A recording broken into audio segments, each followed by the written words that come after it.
خبروں کے سلسلے کو آگے بڑھاتے ہوئے اب خبر شامل کرتے ہیں سیالکوٹ سے۔ شہریوں کو پینے کے صاف پانی کی فراہمی کے لیے سیالکوٹ کی بزنس کمیونٹی کا محلہ دارالسلام میں جدید ترین فلٹریشن پلانٹ کی تنصیب کے بعد باقاعدہ افتتاح کر دیا گیا۔ مزید تفصیلات کے لیے ہمارے نمائندہ علی عمران آگاہ کرتے ہیں۔ جی علی عمران بتائیے گا۔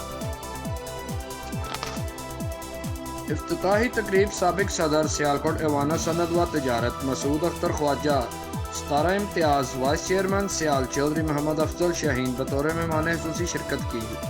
مہمان خصوصی مسعود اختر خواجہ نے کہا کہ سیالکوٹ کی بزنس کمیونٹی اپنے شہریوں کو پینے کا صاف پانی فراہم کرنے کے لیے اپنا کردار پوری ذمہ داری سے ادا کر رہی ہے۔ اس مقصد کے لیے سیالکوٹ کے مختلف فیکٹریوں کے مالکان پینے کے صاف پانی کے لیے جدید ترین پلانٹ لگا کر اپنے ملی و قومی فریضہ سر انجام دے رہے ہیں۔ سلسلے میں یہ تیسرا RO پلانٹ ہے۔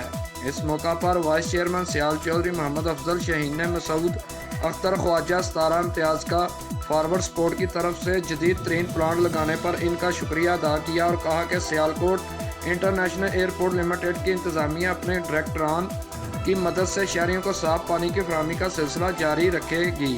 شہریوں نے پلانٹ کی تنصیب پر مسعود اختر خواجہ ستارہ امتیاز اور چودھری محمد افضل شاہین کا شکریہ ادا کیا اور کہا کہ ان کی خدمت کو شاندار الفاظ میں سراہا ہے۔ کیمرہ مین ٹیم کے ساتھ نمائندہ علی عمران، سٹی 5 نیوز، سیالکوٹ۔